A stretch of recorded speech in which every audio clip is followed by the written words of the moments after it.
అక్షయ తృతీయ అంటే మనం ఏదైతే ఇచ్చామో అది మనకు అక్షయంగా ఇచ్చేటువంటి స్థితి ఏర్పడుతుంది. మనం చేసే దాన్ని బట్టి బంగారం కనుక కొన్నాము అంటే పాతాళానికి వెళ్తామమ్మా. ఎందుకు గురుగారు మరి మీరు ఎసెట్లా ఉండిపోతుంది కదా, అవసరానికి ఉపయోగపడుతుంది కదా గురుగారు. నువ్వు చేసేటువంటి పుణ్యం నీకు అవసరం రాకుండా చెయ్యాలమ్మా.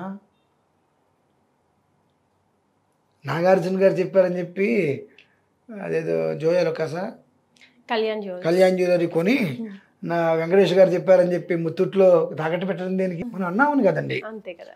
మనం చేసేటువంటి ఏదైతే కనుక విశిష్టమైన ప్రక్రియ ఉంటుందో అది అక్షయంగా చెప్పబడింది కదా, అంత ఫలితం మనకు వచ్చేటట్టుగా మనం చేసుకోవాలి. రైట్.